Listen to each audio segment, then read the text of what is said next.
Hey everybody, it's me, Angel Benton. It's time for another Angel Sudsy recap. And today we are going to be talking about Young and the Restless. Dun dun dun dun dun dun dun dun dun dun dun. You know that's called Nadia's theme, and that was actually Nadia Comaneci's theme from the Olympics. But a lot of you people don't even know who that is. But she was in the 70s, and she was like this Romanian gymnast. She's Romanian, right? I think so. She was like really, she was huge. I remember Nadia was like a really big deal, but that was like in the 70s. So, no, I think it was the 1980 Olympics, or was it 76? I don't know. Anyways, whatever. So Young and the Restless. So here's the thing about Young and the Restless, which is good and bad. Okay, so first of all, let's talk about how there are certain elements of the storyline which makes you think, oh my God, I can't believe they're doing that again. But then they let you know why they're doing it and it all makes sense, right? Okay, so here's a good example. Oh, well, this actually doesn't have anything to do with the storyline, but I'll tell you what. Okay, so Victor Newman, let's talk about Victor. So Victor has been kind of relatively low pro recently.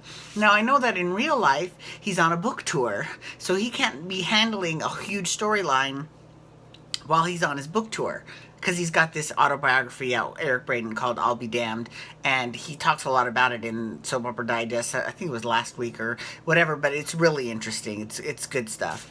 But he's, promoting that. So that makes sense. And when he comes back, I'm sure we'll see what's been going on. Like what, because I'm sure the writers will probably write some storyline that he is in charge of. So, or not in charge of, but is behind. For example, like if something were to happen to Jabot or Fenmore or whatever, and it were, something drastic, horrible were to, or to Jack, Victor would end up being behind it, right? Or if something were to happen to, Dylan, right?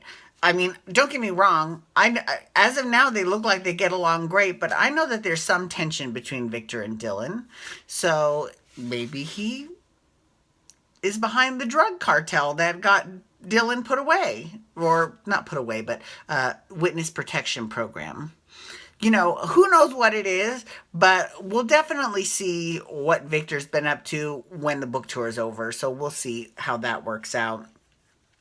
So Dylan is now off the show. He's done. And the way that they wrote it off was they found out about, the drug cartel found out that he was undercover, and now he's in the witness protection program. And Sharon basically said, I can't leave my children, because he wanted to bring her with, but, she said, I can't leave my kids, and they broke up. And he left them forever. The good thing about this storyline, it is what it is with Sharon. What can you do when your main actor decides, okay, well, I'm leaving the show? And I'm not going to lie, the canvas is a little bit crowded. So that makes, I know why that they decided to not recast. It makes sense, right? So now that sort of frees Sharon up to be a foil for the Nick and Chelsea relationship, right? Now, but here's one of the things that really irritates me. But this is, again, so Faith, all of a sudden, she sees Nick and Chelsea together, and she's like, she's really pissed off. Now, here's the thing. I've seen this happen before with Faith. We saw it happen with Avery. Remember that? Remember Avery and how Faith loved Avery, and then all of a sudden when Avery was getting close to Nick, she was like, I hate you. Oh, that was when Faith was played by the other little girl. I feel bad for the other little girl, because the other little girl only played Faith as when Faith was she only played hateful Faith, right? She never got to play good Faith that, the other one gets to play all the time, but, I feel bad for the other Faith. Whatever. Regardless. So she's like, I have one hand free, so I like to use it a lot. So I'm going to try to not do that. Okay, so here's the thing. Faith is even the good news is that Faith actually used Victor and Nikki to talk about her feelings. And she was like, look, I was not upset with my dad and Chelsea getting together back when mommy had Dylan. But now that mommy and Dylan are broken up, I want them back together.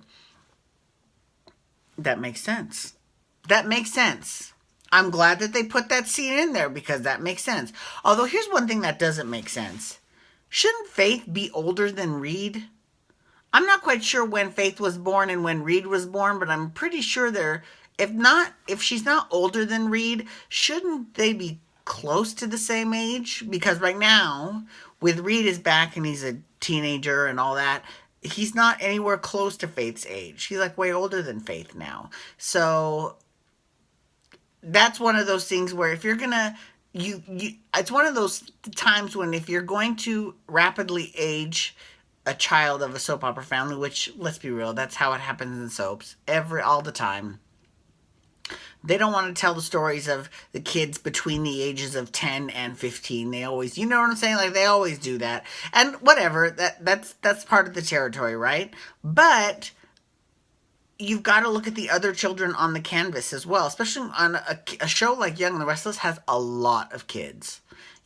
Like aging Moses a little bit from a baby to like 5 was not that big of a deal, right? But aging Reed to 15 and leaving Faith, that's a little, that to me that's a little bit difficult to believe personally. I don't know. You know what's funny is that for Young and the Restless, there is a chick named Jennifer Hogue. That's her married name. She was a production assistant for Young and the Restless when I worked at Disney.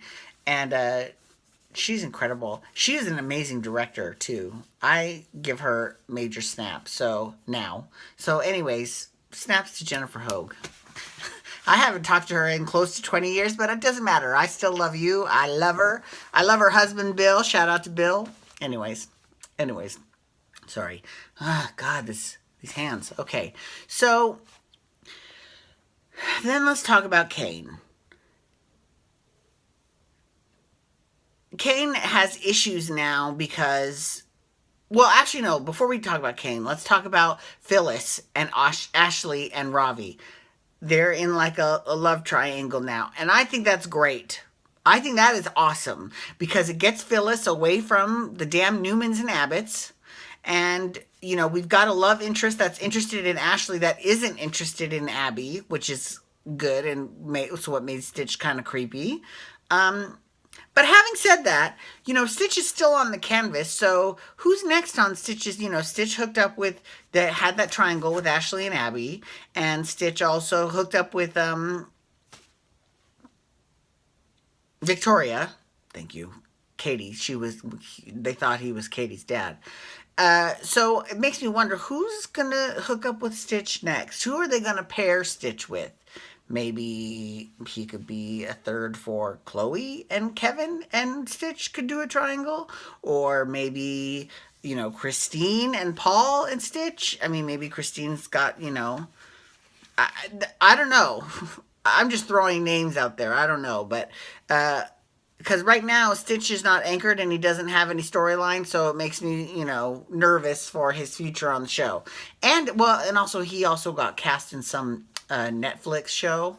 So he says he's doing both, but it just makes me nervous for him on Young and the Restless. But, whatever. If they have to get rid of him, they gotta get rid of him. But I enjoy Stitch. That's why I didn't really care when Stitch was married to Abby and all the drama. Oh my God, did you... Okay, well, no, I'm going to let that one go. Okay, so anyways, so let's talk about Kane. Kane is a little bit upset because Jill offered to sell Brash and Sassy to Kane, Victoria, and Billy, to the 3 of them.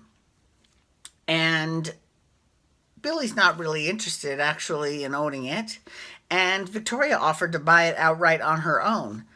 Snaps to her for the only person who was actually able to afford the whole thing on her own is like, I got this. I don't need you. I want to own it myself. I started this damn company. And she's right. She did. So, So Kane is really like butthurt because he didn't have the money for it, and his wife is now a big famous model. So, he's really upset about that, and he's kind of dealing with that. So we'll see how that plays out.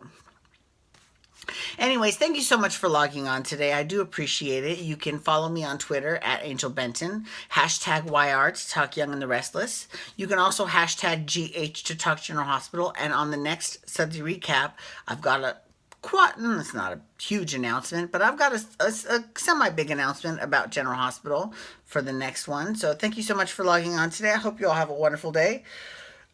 Excuse me. Peace out and wubba wubba wubba.